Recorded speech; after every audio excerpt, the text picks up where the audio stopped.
Okay, first, sorry for the delay, but it was my confusion about the time. So it seems that recently the time changed for some reason. So I'm sorry about that, this delay. So I will take questions if you won't mind through the IRC later afterwards the talk. Okay. So well, first of all, again, sorry for my delay. So well, welcome to my talk. I hope you're all hearing me loud and clear and at the same time seeing me well. Okay. First of all, I would like to thank you for being all of you attending my talk. And as I am aware of, you're spending your most valuable thing, which is your time. Well, this being said, let me explain you briefly the goal of my talk and its overall content. Well, my talk is about my personal fight against proprietary software during the pandemic. And um, from early March 2020 to the end of June, those 3 months.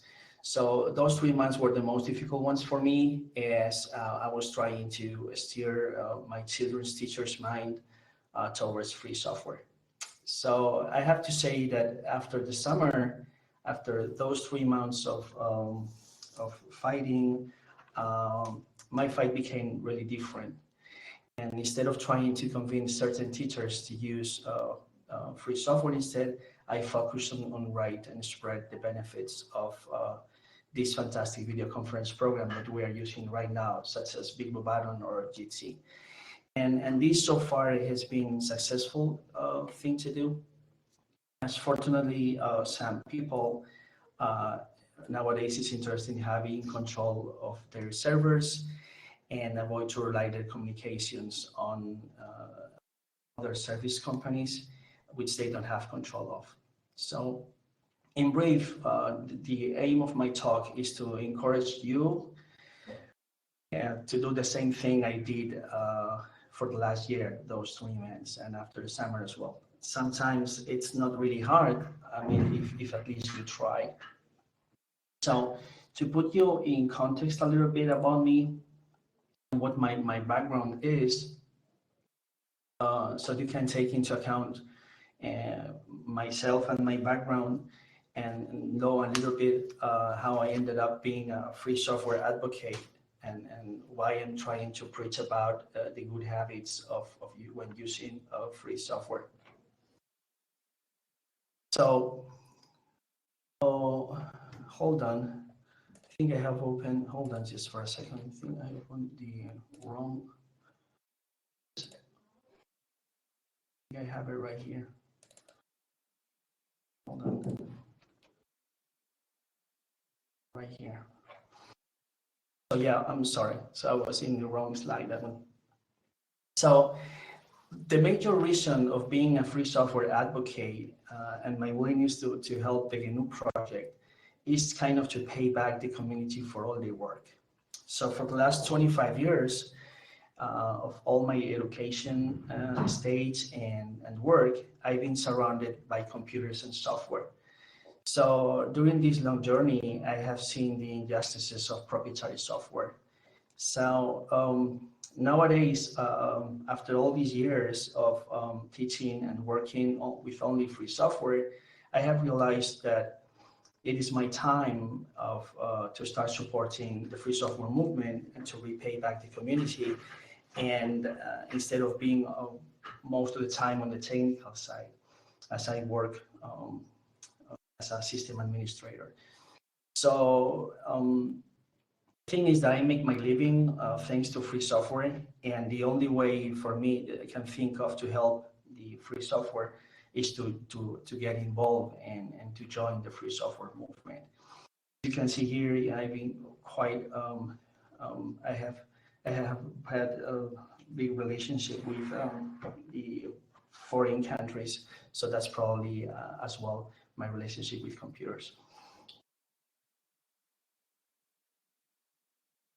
So well, this slide is white. Done. Three, okay, I haven't. So these guys are my children. So what I have to say about my two children, they are of course my life. And I'm gonna speak as this talk is about my fight during the pandemic, I want to speak to you a little bit about them. So Marta, right here, she attends to the elementary school of music in our small village. And while Javi at that time was attending at that precise moment to a different school, not in our village, in a nearby village. He was attending to the Superior Conservatory of Music, where he was preparing himself to take the entrance exam to the superior school. So in addition to that, they were both attending to, in our same village, they were attending physically to the School of English at the same time. And after all this confinement recently, just a couple of months ago, because of the fact that they have been, super jubilant and content when using Jitsi and Big Blue Button, they have started to receive English lessons through Big Blue Button. So I would like to mention that too. So my very good friend John from Chicago, for them it's Uncle John. He teach them English every other Saturday. So this way you know a little bit about my children and why was my fight during the pandemic. Go slide 4. So during the first weeks of the pandemic, I was horrified to see how each teacher was asking my children to use not only a different program for each subject, but choosing the majority of the cases proprietary software. Of course, opening these accounts was not the issue.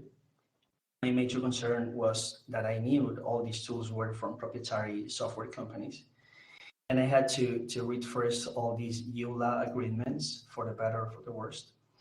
And I had no time during the pandemic or willingness to spend my time reading all those complex terms of service or end user license agreements, as I was aware that all of them had the same thing in common, like I am the true master and you have to agree with all my impositions and injustices to use my software.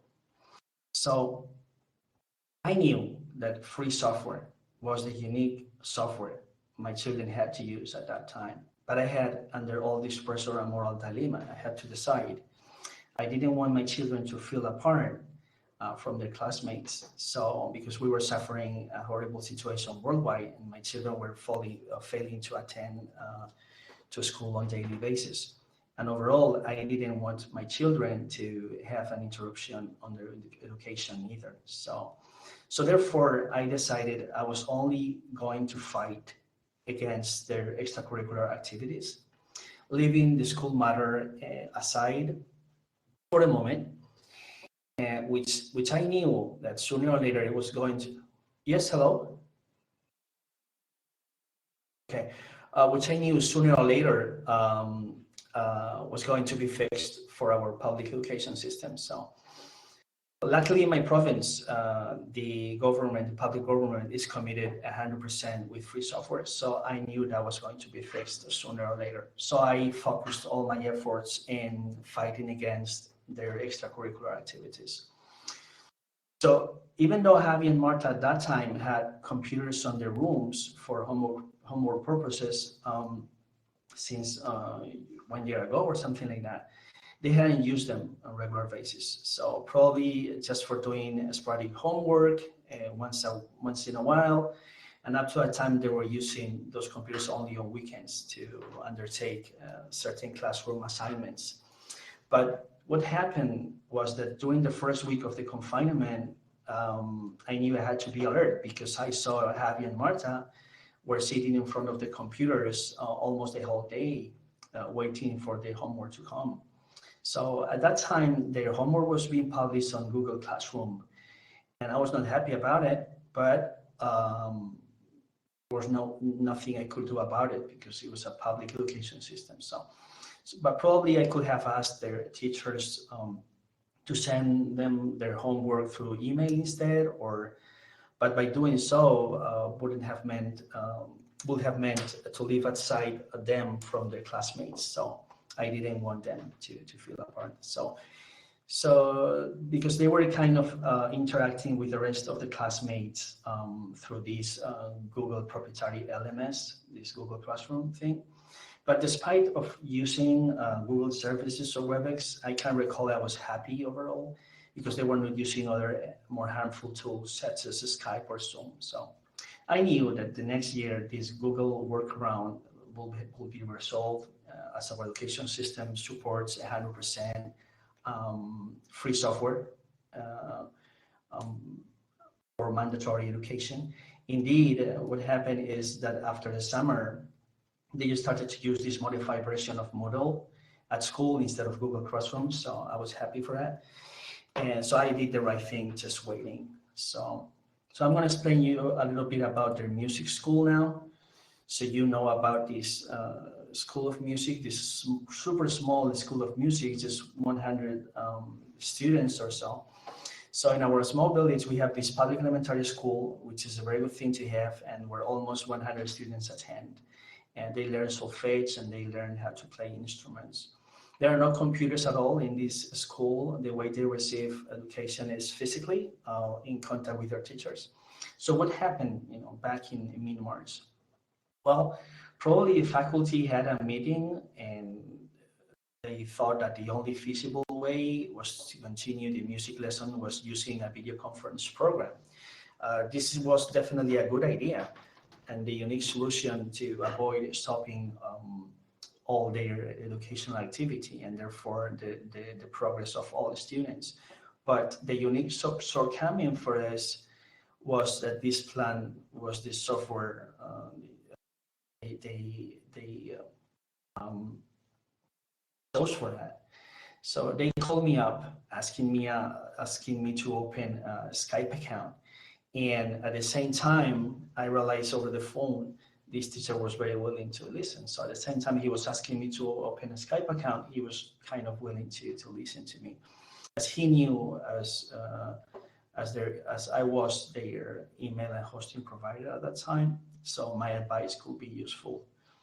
So at that precise moment, I hadn't read yet the Skype terms of service, but I knew it was a gratis program from a mega corporation, and of course was proprietary software. So I asked him, have you read the terms of service? Is it possible that Microsoft maybe can either record or have access to these recordings for some reason? So have you checked that beforehand? And I can check that for you. So he answered to me, well, I haven't read anything. So I replied, don't worry, I will do that for you. But in any case, I know about one software that I'm working on, which is called Jitsi, that you can use, and which at the end of the day, it's gratis too. That was a school of music for economical reasons was an important thing. And at the same time has the benefit of being 100% safe and privacy respecting. So I said to him, well, this works just with a web browser. I was speaking to him about Jitsi. And therefore the students won't have to open any account at Microsoft or anything like that. And at the same time, they won't have to install any extra program. So Ruben, he was the name of this teacher, and he answered me, yes. Send me all the information right away, and I will use it, because we have to protect the children's privacy at all costs, and now is not the best moment to have any extra problems. So therefore, I sent him a very concise and explanatory email to Ruben, and just the next day, Marta and her teacher Borja, my daughter Marta, and her teacher Borja were playing the clarinet in her room through Jitsi. So how nice is that? That was a good thing to see. So I was quite jubilant about that. I said to myself, well, with just one call, I have accomplished a huge feat. So even though this school was very little, I had at least 100 students. It had at least 100 students. So that was a good thing because now 100 kids were using free software. So in order to help them a little bit more, I gave them the address of my own Jitsi server to make sure my suggestion was technically feasible, and they were not going to have any transmission problems. So that was my reliability, as I was the one who had suggested Jitsi for them. So yeah, and just a few weeks ago, they asked me to have this kind of share website to sharing software for sharing PDFs. So I installed for them an on-cloud instance for them as well. So really happy about it. Slide number 6 is not coming up. Okay, so here you can see pictures of my daughter Marta with me in her room. Is her teacher Borja, and my son Javier playing his trumpet with his teacher of Garci. So Javi was not attending anymore to that local school, but he was attending Superior Conservatory of Music in a nearby village. But still, Javi was using Jitsi with Garci. So a few days later, when Javi was using Skype with his teacher, I sat beside him, Javi, and say hello to his teacher, to say thank you, and with his effort with Javi. So I said to the teacher that I had read about the Microsoft Skype terms of service, where they were informing users that all communication could be stored for testing purposes in order to improve the program itself. So thus, I suggested to him to use Jitsi as a very quick workaround and to fix this and to avoid the regulation of data. That who knows if someday could be harmful for my son Javi. So the teacher was very concerned about this, and he steered his mind very quickly towards Jitsi and he was very interested in what I was saying. I comprehend that he was very interested in what I was saying. So he didn't hesitate at all and told me we can try that piece of software, that program, that Jitsi program, in the next Javi's lesson, the next day. So just the next day, after using Jitsi with Javi for 1 hour, he asked me if he was able to use this same Jitsi program with the rest of his students. And of course, I allowed him and encouraged him to do so. So I was very content too, because I have achieved another obstacle. I have overcome another obstacle. So I was very content, and I felt at that time that my advice was being very welcome. So, and my next fight was with the English Academy. This was a different fight. Then the next challenge was to convince the English Academy, that they were using Skype at that time, to follow the steps of the music school. But this battle was going to be a little harder. So give or take, this school has around 100 students, and at that time they were using Jitsi for almost 2 weeks already. And I was kind of upset about it. So even though it was only one lesson per week, I was not willing to let my children use Skype for the third time. So I couldn't compel them to use Jitsi, but I had the right to withdraw maybe my children from their school, if at least they were not even considering my proposal or even replying to me. So at that time, I had been waiting them to reply my first email for a couple of weeks. But probably this was my own mistake, as I was now aware that long and complex emails were not the way to go and didn't work at all. So I realized I had to phone them instead.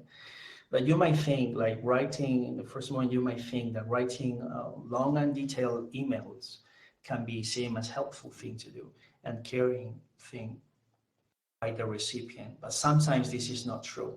It can happen that sometimes they get afraid and overwhelmed when they see the length of these long emails. So probably all your effort and time spent writing these very helpful emails can be pointless. So here you can see right here, just one single email. It was super long. The one that I first sent to the English Academy and didn't work at all. So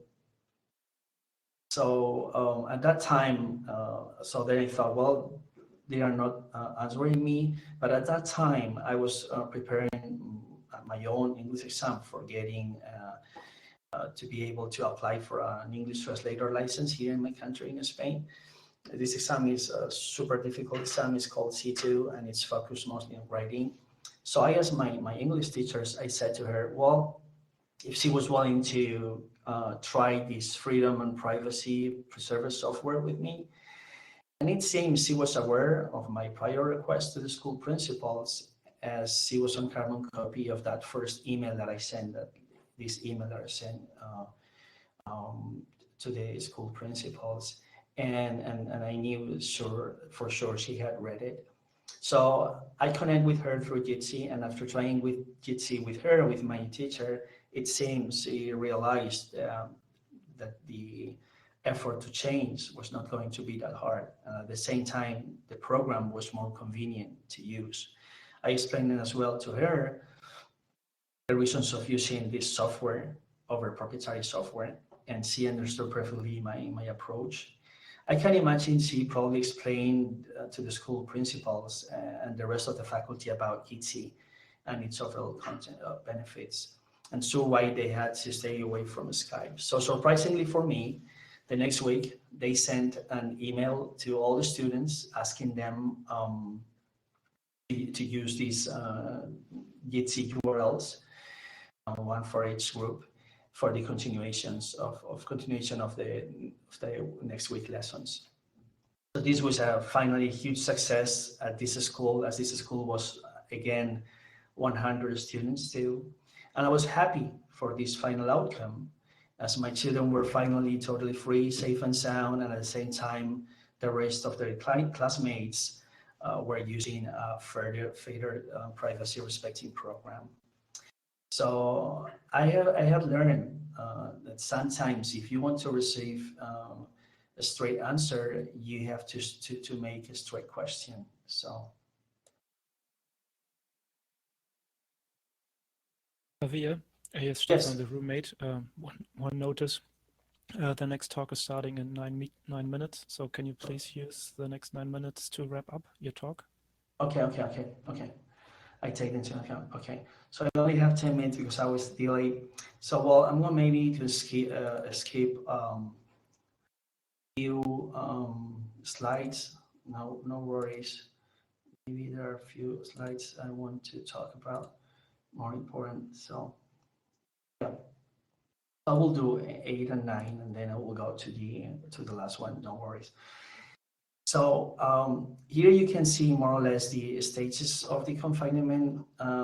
This is more or less the summary of different stages of my fight during this extreme confinement we had to undertake from March to almost the end of June. So these 3 months, from March to end of June, were the most difficult ones.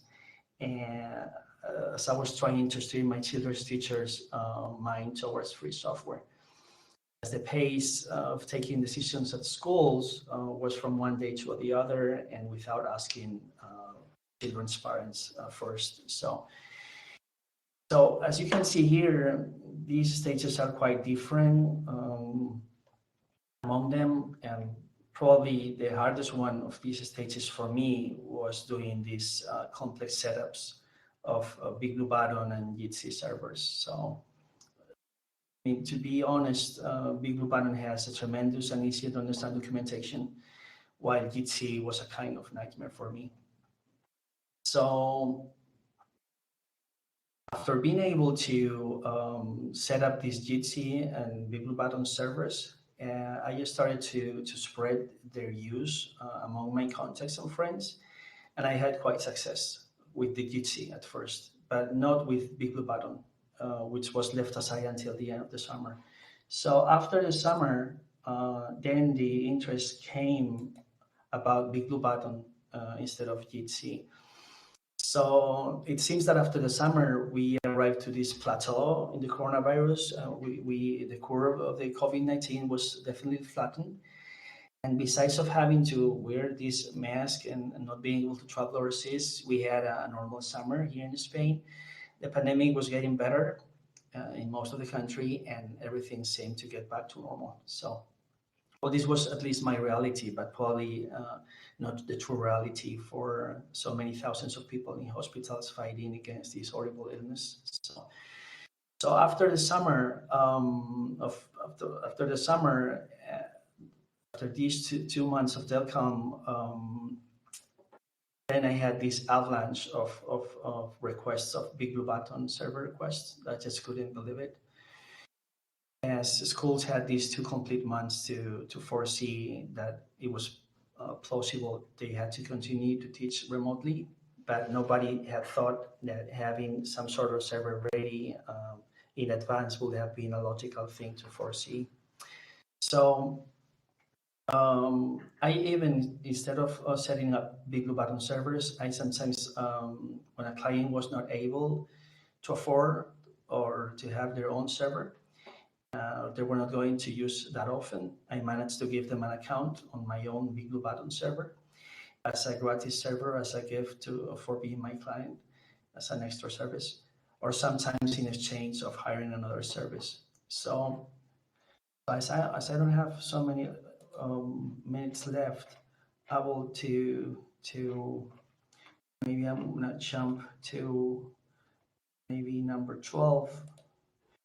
And I have here how to be a little persuasive. If you want to fight, how to be a little persuasive effectively. So maybe avoid long emails. Short emails work better, or even sometimes do a phone call.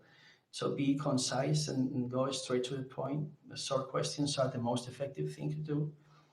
Always be willing to help.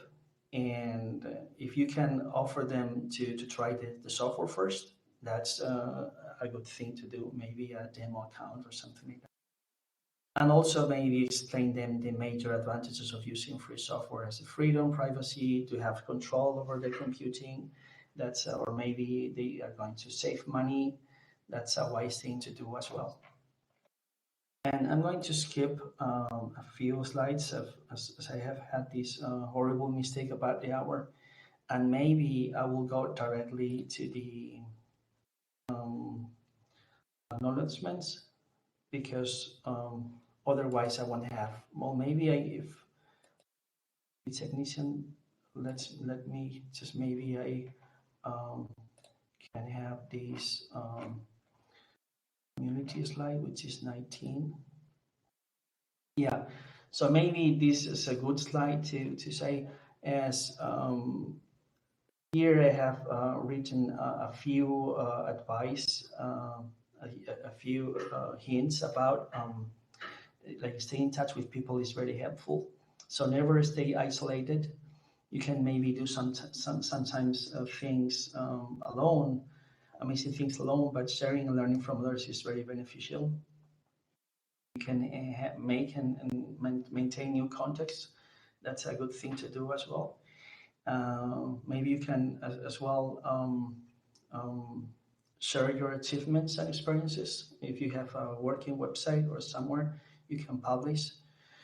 And maybe if you work as a volunteer at GNU, you can stay in touch with people as well.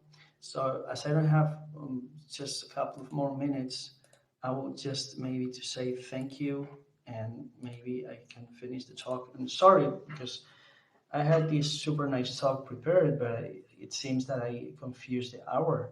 I came 2 hours earlier to have time in advance, but well, not 2 hours, 1 hour and a half. But so I would like to say thank you to my mentor, Richard Matthew Salman, for his trust, support, and help. To Dora Stelipoti from the GNU education team, to Christian Grothoff for his blind confidence, to Julian, my good friend Julian from the local group, he has been giving me ideas during the confinement, pushing me to face new challenges. To some staff from the FSF, Dana, Jean, and Zoe. To Bob, he's a system administrator who helped me with the audio video server from the GNU.org. To Amy Bandali, he's also a GNU contact that helped me with to set up an IceCast server. And also to my wife, Marika, and my children for their faith in all my projects. And here, I don't know if you can see it, I'm gonna put it bigger. Here you can see it's a walk of 1,000 miles. 1,000 miles consists of a lot of steps. So each time you don't install some non-free program or decide not to run it that day, that is a step towards your own freedom. Each time you decline to run a non-free program with others, you show them a wise example of long-term thinking. It's a step towards freedom from the world, from Richard Stallman. So that was it. I'm sorry for my delay, and I'm sorry if I have had to skip a few slides, at least 10 slides or so. So I'm done.